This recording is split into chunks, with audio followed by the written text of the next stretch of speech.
ఓం శ్రీ గురుభ్యో నమ. ఓం శ్రీ మాత్రే నమ.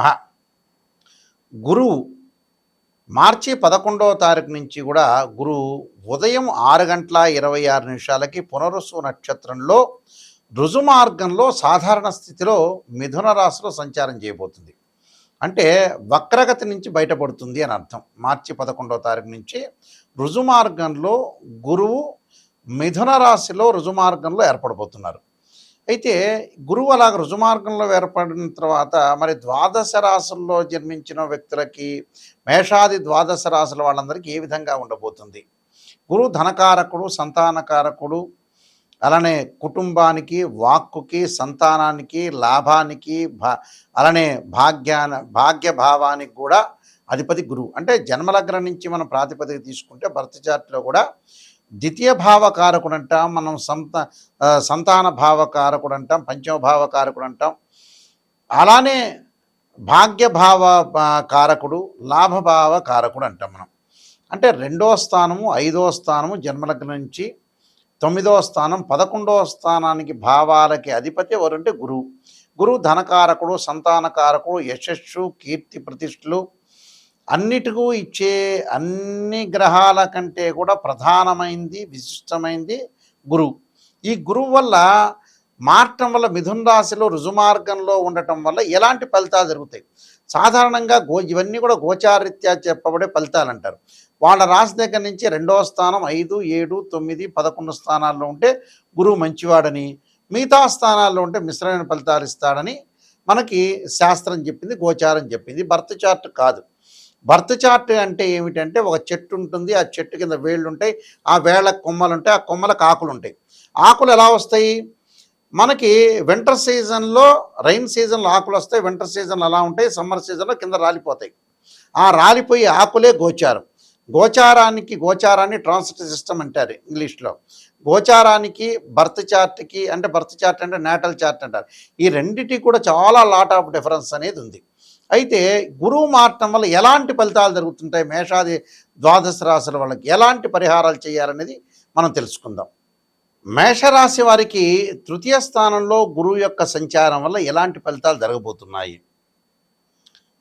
11వ తారీఖు నుంచి 3వ స్థానంలో గురువు యొక్క సంచారము వల్ల కుటుంబంలో సమస్యలు ఎట్టి పరిస్థితుల్లో కూడా రాకుండా చూసుకోండి. అన్నదమ్ముల మధ్యలో వివాదాలు రాకుండా చూసుకోవాలి. ఆర్థిక పరంగా ఉండే లావాదేవీలు అనుకూలంగా ఉంటాయి.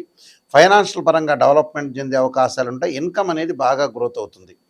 బంధుమిత్రులతోటి సంబంధ బాంధవ్యాల విషయంలో కూడా కొద్దిగా మరీ అంత దగ్గరగా ఉండకుండా వాళ్ళతోటి కొంత దూరంగా ఉండటం చాలా మంచిది.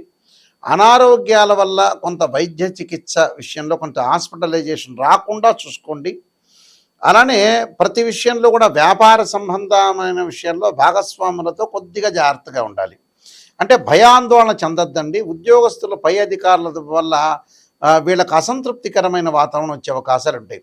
అంటే రుణాల ఒత్తిళ్ళు, ఆర్థికపరమైన సంబంధాలు బాగా ఉన్నా గతంలో చేసినవి ఏవైతే రుణాలు ఉంటాయో దానివల్ల కొన్ని ఇబ్బందులు కలిగే సూచనలు అనేవి ఉంటాయి. అలాంటి ఇబ్బందులు రాకుండా చూసుకోండి. మళ్ళీ మిగతావన్నీ కూడా అనుకూలంగా ఉంటాయి. శుభ కార్యక్రమాలు నిర్వహణ చేస్తారు. వివాహ శుభ కార్యక్రమాల్లో పాల్గొనే అవకాశాలు ఉంటాయి. లాభాల బాటలో ఉంటారు. ఆర్థిక పరంగా అనుకూలంగా ఉంటుంది. అలానే స్త్రీ పురుషులకు వివాహ సంబంధాలు, బాంధవ్యాలు కలిగే అవకాశాలు ఎక్కువ ఉంటాయి. అలానే ప్రధానంగా అబ్రాడ్ వెళ్ళే అవకాశాలు, విదేశాలకు వెళ్ళే అవకాశాలు ఉంటాయి. ఆ దేశం యొక్క పౌరసత్వం కూడా లభించే అవకాశాలు ఎక్కువ ఉంటాయి. అంటే ఆరోగ్యపరంగా ఎవరైతే ఉంటారో వాళ్ళు కొద్దిగా జాగ్రత్తగా చూసుకోండి అంటున్నా. దాని తర్వాత మందులకి, అంటే ఆరోగ్యపరంగా ఇబ్బందులు కలిగినప్పుడు డబ్బులు ఖర్చు అయ్యే అవకాశాలు ఎక్కువ ఉంటాయి. ధనం అనేది ఫైనాన్షియల్ పరంగా ఇన్కమ్ వస్తున్నా ధనం వన్ సైడ్ ఖర్చు అయ్యే అవకాశాలు ఎక్కువ ఉంటాయి. అలాంటి ఖర్చు చేసుకోకుండా చాలా జాగ్రత్త ఉండాలి. రుణాల ఒత్తిడి కూడా బాగా పెరిగే అవకాశాలు ఉంటాయి. కుటుంబంలో అన్నదమ్ముల మధ్యలో కానీ, అక్క చెల్లెల మధ్యలో కానీ, అలానే కుటుంబ పరంగా తల్లిదండ్రుల మధ్యలో బాంధవ్యం విషయంలో కొద్దిగా జాగ్రత్తగా ఉండాలి. వృత్తి ఉద్యోగాల్లో అనుకూలమైన ఫలితాలు జరిగే అవకాశాలు ఖచ్చితంగా ఉంటాయి. అలానే అన్నదమ్ములు కుటుంబ పరంగా వివాదాలు రాకుండా చూసుకోండి. వివాదాలు రాకుండా ఉంటే అన్నీ కూడా మంచి జరిగే అవకాశాలు ఖచ్చితంగా ఉంటాయి. కాబట్టి నేను కొన్ని పరిహారాలు చెప్పబోతున్నా. ఆ పరిహారాలు పాటించండి, మీకు మంచి జరిగే అవకాశాలు ఖచ్చితంగా ఉంటాయి. గురువు బాగలేనప్పుడు ధనపరంగా ఇబ్బందులు కలిగే అవకాశాలు, అప్పులు జరిగే అవకాశాలు, సంతానపరంగా ఇబ్బందులు, ఆర్థిక సమస్యలు, కుటుంబ పరంగా విరోధ భావాలు కలగటం, ఎంత ప్రయత్నం చేసినా కష్టానికి తగ్గ ఫలితం అనేది వచ్చే అవకాశాలు ఉండవు. కాబట్టి గురుగ్రహం యొక్క అనుగ్రహం అనేది చాలా ఇంపార్టెంట్. అంటే గురువు అనుకూలంగా ఉంటేనే మనం అన్నీ చేయగలిగే అవకాశాలు ఖచ్చితంగా ఉంటాయి. కాబట్టి ఇక్కడ గురువుకి దోష పరిహారాలన్నీ చేసుకొని ముందుకు వెళ్ళాలి. ముఖ్యంగా ప్రధానంగా బృహస్పతి జపము, అలాంటి రావి సమిధలతోటి హోమము, ధనపరంగా ఇబ్బందులు కలిగే వ్యక్తులు ఓం యక్షాయ కుబేరాయ వైశ్రవణాయ ధనధాన్యాధిపతే ధనం ధాన్యం సమృద్ధిమే దేహిమే దాపై స్వాహ అనే మంత్రాన్ని చక్కగా చదువుకోవాలి. అలా సంతానం లేని వారు సంతాన గోపాలకృష్ణ మంత్ర జపం చేసుకోవాలి. అలానే పిల్లలు విద్యార్థులకు కూడా గురువు బాగుంటేనే ఎడ్యుకేషన్ పరంగా ముందుకు వెళ్ళగలుగుతారు. వాళ్ళు దక్షిణామూర్త స్తోత్ర పారాయణం చేయాలి. అలానే స్త్రీలు కానీ పెద్దవాళ్ళు కానీ ఖచ్చితంగా దేవానాంచ ఋషీనాంచ గురుకాంచన సన్నిభం బుద్ధిమత్తం త్రిలోకేశం తమ నమామి బృహస్పతి అనే మంత్రాన్ని కూడా చక్కగా చదువుకోవాలి. వీలైతే గురు జపము, అలానే బృహస్పతి పాశుపదాస్త్ర రుద్రాభిషేకం, రావి సమిధలతోటి బృహస్పతి హోమం చేయటం, శనగలు దానం చేయటం వల్ల కూడా మంచి జరిగే అవకాశాలు ఖచ్చితంగా ఉంటాయి. అంటే గురువు వల్ల ఎన్నో కీర్తిప్రతిష్టలు కానీ అవమానాలు కానీ పరాభవాలు కానీ ఇలాంటివన్నీ కూడా జరుగుతూ ఉంటాయి. ఇలాంటి విషయాల్లో కొద్దిగా జాగ్రత్త వహించి మనం ముందుకు వెళితే మంచి జరిగే అవకాశాలు ఖచ్చితంగా ఉంటాయి. నేను చెప్పిన రెమెడీస్ అనేవి మీరు పాటించవచ్చు. దాంతోపాటు దేవానాంచ ఋషీనాంచ గురుకాంచన సన్నిభం బుద్ధిమత్త త్రిలోకేశం తమ నమామి బృహస్పతి అనే మంత్రాన్ని కూడా చక్కగా చదువుకోవచ్చు. దత్తాత్రేయ స్వామి కవచము, దత్త కవచాన్ని కూడా చదువుకోవచ్చు. ఎవరైనా సరే మా దగ్గరికి ఫోన్ చేసే వాళ్ళకి ఏంటంటే ముఖ్యమైన విజ్ఞప్తి, నిజాన్ని తెలుసుకునే వాళ్ళు మాత్రమే నాయకంటి గారి మల్లికార్జున శర్మ గారి దగ్గరికి రండి. ఎందుకంటే మనం లైఫ్లో ఎప్పుడు కూడా మోసం చేసుకోకూడదు. ఎందుకంటే మోసం చేసుకోవటం వల్ల ఏం జరుగుతుంటే మనకే నష్టం, ఎదుటివాడికి పెద్ద నష్టమే ఉండదు. జాతకం చెప్పించుకునే వాళ్ళు ఎప్పుడైనా సరే నెగిటివ్ పాజిటివ్ రెండూ చెప్పించుకోండి. నేననే కాదు, ఏ గురువుల దగ్గరికి వెళ్ళినా సరే గురువుగారండి మీరు నిజం చెప్పండి, మేము దాన్ని ప్రికాషన్ తీసుకుంటాము, చాలా జాగ్రత్త పడతాము. ఎందుకంటే డాక్టర్ని కన్సల్ట్ అవుతాం. ఆ డాక్టర్ దగ్గరికి వెళ్ళిన తర్వాత ఆయన షుగర్ ఉంది మీకు వచ్చింది అంటే చెప్పకూడదా? చెప్పాలి, ఓ ట్యాబ్లెట్ ఇవ్వాలి. అలానే ప్రతిదానికి కూడా ఒక రెమెడీ అనేది ఖచ్చితంగా ఉంటుంది. ఆ రెమెడీ పాటించండి, మంచి చేసుకుని. ఎందుకంటే గోచారానికి బర్త్ చార్ట్కి చాలా డిఫరెన్స్ ఉంటుంది.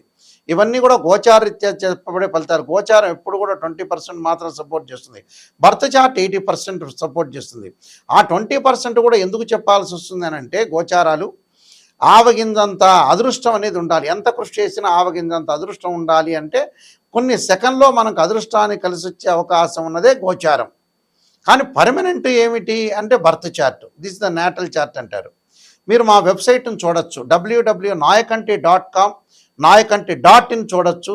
నేను నెంబర్ ఆఫ్ ఆస్ట్రాలజీ బుక్స్ రాశాను. కాలసర్పయోగం, కాలసర్పయోగ చంద్రిక, రాహుకేతులు, ఛాయాగ్రహాలు, అలానే ఛాయాగ్రహాలతో పాటు స్వప్నశాస్త్ర ఫలదీపిక, జాతక చంద్రిక, వివాహ మార్తాండము, బృహత్ పరిహార సింధు, నవగ్రహాలకి మరి పారాయణ స్తోత్ర పారాయణాలు, దశమహావిద్యల అమ్మవారి యొక్క పారాయణాలు రాశాము.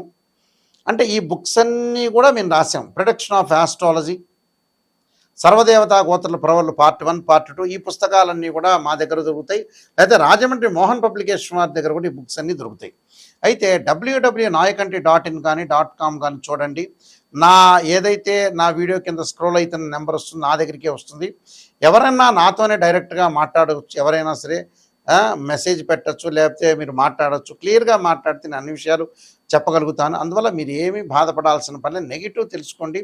ఎవరైనా సరే జాతకం నేను చెప్పేటప్పుడు వాయిస్ రికార్డింగ్ పెట్టుకోండి. వాయిస్ రికార్డింగ్ పెట్టుకుంటే ఏమవుతుంది, నేను చెప్పినవి ఏ గ్రహాలు బాగలేదు, నిజాన్ని తెలుసుకోవాలి. ఏ గ్రహాలు బాగున్నాయి. ఎవరైనా ఆస్ట్రాలజర్స్ మిమ్మల్ని పొగిడినా కూడా అది నిజమనేది నమ్మొద్దండి. నిజాన్ని తెలుసుకోండి. ఏదో మీరు కన్సల్టింగ్ ఫీజు ఇచ్చారు కదా నిజాన్ని పొగిడారనుకోండి, కన్సల్టింగ్ ఫీజు జ్యోతిష్యుడికి వస్తుంది, మీరేమో కొన్ని రోజులు ఆనందంగా ఉంటారు, ఆ తర్వాత నిజాలు తెలిసిపోతాయి బయటికి. అలా కాదు, ఏ గురువు గారిని సంప్రదించినా క్లారిటీగా తెలుసుకోండి, క్లారిటీగా రెమెడీస్ తెలుసుకోండి, క్లారిటీగా ఎలాంటి పరిహారాలు చేయాలో తెలుసుకోండి. ఇలాంటివన్నీ కూడా తెలుసుకుంటేనే మీ జీవితం అనేది ధన్యమైపోయే అవకాశం ఉంటుంది. లేకపోతే ఏంటంటే అసత్యమైన ముసుగులో మీరున్నారు అని అర్థం. చాలామంది కూడా మాకు ఫోన్ చేసేవాళ్ళు ఉన్నారు, గురువుగారంటే అది చెప్పలేకపోయారని, ఇది చెప్పలేకపోయారంటారు. ఎందుకంటే జాతకంలో ఏదైతే దోషం ఉందో మీరు వాయిస్ రికార్డింగు, దానికి సంబంధించిన మేము 7-8 పేజీలు అనేవి పంపిస్తాం మీకు. అంటే లగ్నకుండా డివిజనబుల్ చార్ట్స్ అంటారు. ఒకళ్ళకి వివాహం కాలేదనుకోండి, ఒక చార్ట్ చూడటం కాదు, రాశిచక్రము, నవాంశం, భావచక్రము, దశలు అంతర్దశలు చూడాలి. మ్యాథమెటికల్గా డిగ్రీలో క్యాలిక్యులేషన్ చేయాలి. అలానే సంతానం లేదు, రాశిచక్రము, సప్తమాంశము, అలానే భావచక్రము, దశలు అంతర్దశలు అనాలిసిస్ చేయాలి. వృత్తిపరంగా దోషం కలిగిందనుకోండి, రాశిచక్రము, దశమాంశ చక్రము, అలానే భావచక్రము, అలానే దానితో పాటు ప్రత్యేకంగా దశలు అంతర్దశలు అనాలిసిస్ చేయాలి. మ్యాథమెటికల్గా డిగ్రీలో అనాలిసిస్ ఖచ్చితంగా చేయాలి. ఎందుకంటే ఎవరో ఒకళ్ళు చెప్పారు కదా, వాళ్ళకి మ్యాథమెటికల్ క్యాలిక్యులేషన్ ఇంపార్టెంటే, మ్యాథ్స్ తెలిసి ఉండాలి, ఆ నిజాన్ని తెలిసి ఉండాలి, శాస్త్రం తెలిసి ఉండాలి. ఇలాంటివన్నీ కూడా ఉంటేనే తెలిస్తేనే వాళ్ళు శాస్త్రాన్ని చెప్పగలిగే అవకాశాలు ఉంటాయి. ఇప్పుడు ఎందుకంటే చాలామంది కూడా మోసపోతున్నారు, రకరకాల వ్యక్తులు వస్తున్నారు, నిజమేదో తెలియవట్ల. గోచారం కూడా ఎప్పుడైనా గుర్తుపెట్టుకోండి, కొంతవరకే 20% ఫలితాలు. బర్త్ చార్ట్ అనేది చాలా మోస్ట్ ఇంపార్టెంట్, దాన్నే చూడాలి. 20% ఎందుకంటే వితిన్ సెకండ్లో సూచనలు, ఆస్ట్రాలజికల్ ఇండికేషను. మనం ఒక గ్రహం బాగాలేదని ఒక రిప్రజెంట్ చేస్తున్న ఇండికేషన్ మాత్రమే, అది గుర్తుపెట్టుకోండి. మీ అందరికీ కూడా ఈ విషయాలన్నీ కూడా తెలవాలని మా ఛానల్స్ ద్వారా మేము చెబుతున్నాం. ఇలాంటి విషయాలన్నీ కూడా వినండి. చక్కగా మీరు నాయకంటి మల్లికార్జున శర్మ గారు ఏం చెప్పారనేది ఆలకించండి. ఇంకోటి, లైఫ్ కూడా ఎక్కువ కాలం మనం ఉండలేం. చాలా జాగ్రత్తగా ఉండి పిల్లల్ని సెట్ చేయాలి. వాళ్ళ యొక్క పెళ్ళిళ్ళు కానీ ఇవన్నీ కూడా తొందరగా సెట్ చేయటం అనేది నేర్చుకోండి. మీ అందరూ కూడా మంచి జరగాలని ఆశిస్తూ, సర్వే జనా సుఖినో భవంతు.